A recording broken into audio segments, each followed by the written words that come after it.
ಶಿಕ್ಷಣ ಮತ್ತು ಅಧಿಕಾರ ಇದ್ದಾಗ ಮಾತ್ರ ನಾವು ಅಭಿವೃದ್ಧಿ ಆಗಿ ಸಾಧ್ಯ ಆಗಿದೆ. ದಯಮಾಡಿ ಇವೆಲ್ಲ ತಂದೆ ತಾಯಿ ಇವತ್ತು ನಾವೇನು ಬಂಧುಗಳಿಗೆ ಸಂಕಲ್ಪ ಮಾಡೋಣ, ಬೇರೆ ತೊಂದರೆ ಮಾಡೋಣ. ನಮ್ಮ ಸಮಾಜದ ಮುಖ್ಯವಾಗಿ ಬೇರೆಗೂ ಹೆಲ್ಪ್ ಮಾಡೋಣ, ಬೇರೆಗೂ ಸಹಕಾರ ಮಾಡೋಣ, ಅವರು ಸಹಾಯ ಮಾಡೋಣ. ಅದನ್ನ ಇವತ್ತೇನು ಸಂಕಲ್ಪ ಮಾಡಬೇಕು.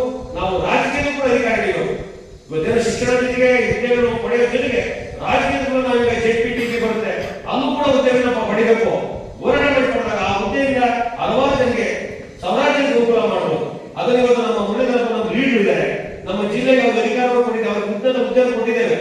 ಈಗ ಅವರು ಹೋರಾಟ ಮಾಡಬೇಕು, ಸಂಘಟನೆ ಮಾಡಬೇಕು, ಅಧಿಕಾರವನ್ನು ಕೊಡಿಸಬೇಕು. ನಾವು ತುಮಕೂರು ಜಿಲ್ಲೆಗೆ ಕಮ್ಮಿ ಇಲ್ಲ, ಎಲ್ಲ ತಾಲೂಕಲ್ಲೂ ಇದ್ದೇವೆ.